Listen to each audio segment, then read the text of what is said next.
नमस्ते साथियों, आप सभी का हार्दिक स्वागत और अभिनंदन।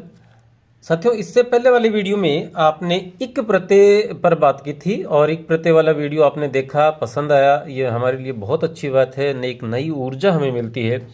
तो चलिए आज एक और प्रत्यय पर बात करेंगे और वो प्रत्यय क्या होगा और उस प्रत्यय के जुड़ने से क्या असर नए बनने वाले शब्दों पर आता है। आज हम ये प्रत्यय पर बात करने वाले हैं। अब ये प्रत्यय जब भी कभी किसी मूल शब्द के साथ जुड़ता है तो उसमें क्या बदलाव आता है, यहाँ हम देख लेते हैं। पहले मूल शब्द नाम ही लिख देते हैं, जैसे मूल शब्द और उसमें धन ये किया तो क्या बदलाव आएगा। मूल शब्द के पहले वर्ण की मात्रा जो है एक तो उसमें परिवर्तन आएगा, एक यहाँ मूल शब्द का अंतिम जो स्वर है इस अंतिम स्वर का लोप हो जाता है। क्या होता है? अंतिम स्वर का लोप हो जाता है। किसमें? मूल शब्द के अंतिम स्वर का लोप हो जाता है। अब देखते हैं मूल शब्द में जो मूल शब्द के आदि स्वर में जो बदलाव आते हैं वे क्या क्या हो सकते हैं। पहला बदलाव है यदि ए आ हो और उसमें ये प्रत्यय जोड़ा जाए तो ये आ में बदल जाएगा। पहला फॉर्मूला ये हो गया। दूसरा फॉर्मूला है इसका सूत्र है या इसका नियम है ई या ए हो और उसमें ये प्रत्यय जोड़ा जाए तो ये क्या बन जाएगा? आई। देखने में मात्राएं एक लग रही हैं, हकीकत में यहाँ पर दो मात्राएं होती हैं। हकीकत में कितनी मात्राएं होती हैं? दो मात्राएं यहाँ पर मानी जाती हैं। तीसरा फॉर्मूला देखते हैं अभी। तीसरा फॉर्मूला कहता है कि यदि री मूल शब्द का पहला स्वर री हो तो उसमें क्या होता है, री में यदि हम ये जोड़ते हैं तो इससे आर बन जाता है। रे में हलंत है, याद रखें, रे आधा है। और चौथा और अंतिम जो नियम है वह कहता है कि यदि आपका मूल शब्द का प्रथम स्वर उ या ओ हो और उसमें ये प्रत्यय जोड़ा जाता है तो यहाँ पर औ बन जाता है। क्या बन जाता है? औ बन जाता है। और औ की जो मात्राएं हैं वो मात्राएं हम इस प्रकार से स्थापित करते हैं। ये लीजिए, तो कुल मिला के कितने नियम बने? 4 नियम। किस किस प्रकार से नियम बने हैं वो देख लेते हैं कि मूल शब्द के प्रथम स्वर में तो ये बदलाव आते हैं जिनको आदि स्वर कहते हैं। मूल शब्द का अंतिम स्वर जो होता है उस स्वर का लोप हो जाता है और अंतिम स्वर का लोप होने का मतलब है मूल शब्द का अंतिम जो अक्षर था वह कैसा हो जाएगा? वह आधा हो जाएगा। कुछ उदाहरणों के माध्यम से बात करते हैं तो बात ज्यादा उचित रहेगी। देखते हैं उदाहरण के रूप से। ये नियम आप याद रख सकते हैं। नियम चारों आपके समक्ष यहाँ पर लिखे हुए हैं। नियम के हिसाब से अब हम आगे चलते हैं। नियम के हिसाब से यदि आगे चलें तो प्रथम हमारा जो फॉर्मूला था या जो नियम था वो नियम क्या था? प्रथम नियम था हमारा कि यदि ए या आ हो तो और उसमें ये जोड़ा जाए तो आदि स्वर किस में बदल जाएगा? आ में बदल जाएगा। जैसे हम एक शब्द लेते हैं, जैसे हमने शब्द लिया मधुर और हमने उसमें जोड़ा ये प्रत्यय हम जोड़ेंगे तो क्या होगा? मैं का बात की थी हमने, आ बनेगा तो माँ बन गया, फिर धू बन गया। अब ये रे जो है ये इसमें से स्वर का लोप हो जाएगा, अर्थात ये आधा हो जाएगा और आधा रे जो होता है वो हमेशा ऊपर रहता है तो ये शब्द बन जाएगा माधुर्य। दूसरा शब्द हम ले लेते हैं स्वस्थ लेते हैं। दूसरा शब्द हमने लिया स्वस्थ, उसमें हमने ये जोड़ा तो शे तो आधा है ही पहले से ही, इसमें कोई स्वर नहीं है। वह में स्वर है तो वह में स्वर जो है वह वा बन गया और आधा से आ गया।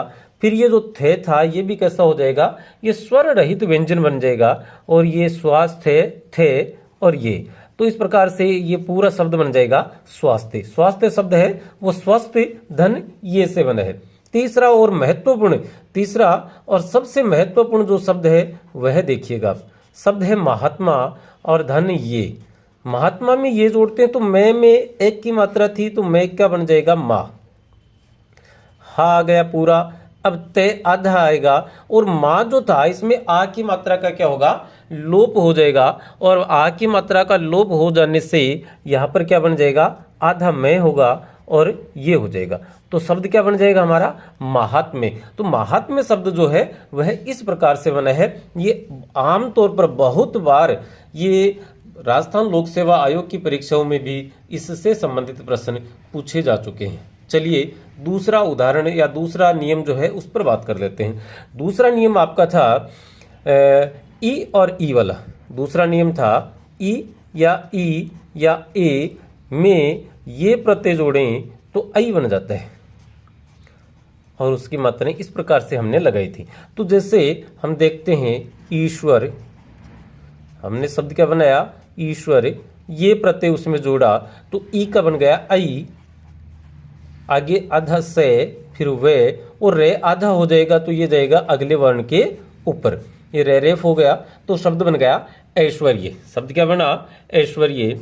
जैसे एक शब्द और है, जैसे विधवा शब्द है, उसमें हमने ये प्रत्यय जोड़ा तो शब्द बनेगा वी का बन जाएगा वही, फिर धे पूरा, ये वा जो था इसमें से आ की मात्रा का लोप हो जाएगा तो बचेगा क्या, आधा वे, और हो जाएगा ये, तो शब्द बन जाएगा वैधव्य। एक शब्द आता है जैसे दीन, और दीन में हमने ये जोड़ा तो शब्द बन गया हमारा दी का दई, ने आधा और ये, तो शब्द क्या बन जाएगा, दैन्य शब्द इसमें इस प्रकार से बन जाएगा। अगला और देखते हैं अभी तीसरा नियम। अब तीसरे नियम पर बात करते हैं, और तीसरा हमारा जो नियम था वह था री धन ये बराबर आर। क्या बनेगा, आर शब्द बनेगा, रे में स्वर का लोप हो जाता है, रे में स्वर नहीं है या स्वर रहित व्यंजन है, अर्थात हम कह सकते हैं रे आधा है और ये रे हमेशा ऊपर जाएगा। तो ऐसे कुछ शब्द देख लेते हैं। जैसे आप एक शब्द लेवें गृहस्थ, तो गए में किसकी मात्रा थी, गए में गृहस्थ में ये हमने जोड़ा तो गृहस्थ में आप यहाँ पर देख रहे हैं री की मात्रा है तो यहाँ पर आर बनेगा, तो गए में आ की मात्रा लग गई, ये रे आधा है, ये वाला रे आधा है तो इसलिए रे ऊपर चला जाएगा और है के ऊपर गया तो शब्द बन गया गार है से, थे भी आधा होगा और ये, तो शब्द क्या बन जाएगा, गारहस्ते। मतलब ये प्रत्यय से जुड़ने बनने वाले जितने भी शब्द हैं वो सारे के सारे शब्द क्या हैं, वो भाववाचक संज्ञा शब्द हैं। क्या है, भाववाचक संज्ञा शब्द हैं समस्त, चाहे माधुर्य हो, चाहे स्वास्थ्य हो, चाहे महात्म्य हो, चाहे दैन्य हो, चाहे वैधव्य हो, ये सारे के सारे। दूसरा एक आर वाला और देखते हैं, जैसे री स्वर पहला है, री से शुरू होने वाला कोई शब्द है और उसमें हम ये प्रत्यय जोड़ रहे हैं तो वहाँ पर वही बात है, आर बन रहा है। तो हम देखते हैं एक शब्द जिसका जो है बृहस्पति, शब्द क्या है, बृहस्पति, और बृहस्पति में हम ये जोड़ेंगे तो ये जोड़ने से क्या बदलाव आएगा, यहाँ आर बन जाएगा तो बे का बन गया बा, है जो रे बन गया वो रह जाएगा ऊपर तो बार रे है शे पे, और ये ते बन जाएगा आधा और शब्द बन जाएगा हमारा बारहस्पत्य। ठीक है, इसी प्रकार से एक शब्द हम और देखते हैं जैसे कृपण धन ये, तो कृपण धन से ये से शब्द क्या बन जाएगा, के का बन जाएगा का, रे ऊपर चला जाएगा किसके, पे पर, और ये णे कैसा हो जाएगा, स्वर रहित व्यंजन हो जाएगा और आगे जुड़ जाएगा ये, तो कार्पण्य। तो कृपण से, कृपण धन ये से क्या बनेगा, कार्पण्य, बृहस्पति धन ये से बनेगा बारहस्पत्य, गृहस्थ धन ये से बनेगा गारहस्ते। तो इस प्रकार से ये तीसरे नियम के जो शब्द थे वे इस प्रकार बनते हैं। अब देखते हैं चौथा और अंतिम। चौथा और अंतिम नियम क्या था, चौथा नियम था हमारा यदि उ या ओ हो और उसमें ये प्रत्यय जोड़ा जाए तो क्या बन जाता है, औ बन जाता है। हमने ये नियम में लिखा था। और नियम में का पहला उदाहरण यदि हम देखते हैं उदार से देख लेते हैं, तो उदार धन ये नियम क्या कहता है कि ये पहला आदि स्वर जो था वो तो किस में बदल जाएगा, औ में, और मूल शब्द का जो अंतिम स्वर था उस स्वर का क्या हो जाएगा, अंतिम स्वर का लोप हो जाएगा। तो उदार ध्वनि ये हमने किया तो उदार का बन गया औ, दा हो गया, रे आधा हो जाएगा और आधा रे हमेशा आगे वाले अक्षर पर जाकर टिकता है तो शब्द बन जाएगा हमारा औदार्य। उसी प्रकार से दूसरा शब्द है सुंदर धन ये, तो शु का ऊ आ गया, ऊ का बन जाएगा औ और सो से बन गया शौन, फिर अनुस्वार, फिर दे और ये रह जाएगा ऊपर और शब्द बन जाएगा सौंदर्य। तो हम कहते हैं कि सौंदर्य, तो सौंदर्य शब्द इस प्रकार से बना है। एक और शब्द है जैसे हम कहें सुजन धन ये, और इससे ऊ की मात्रा का हो जाएगा औ, जय आधा ने और ये, तो इस प्रकार से ये शब्द क्या बन जाएगा, ये बन जाएगा सौजन्य। तो साथियों आप ये सभी बातें जो हैं वो हम देख रहे थे अभी हिंदी वाले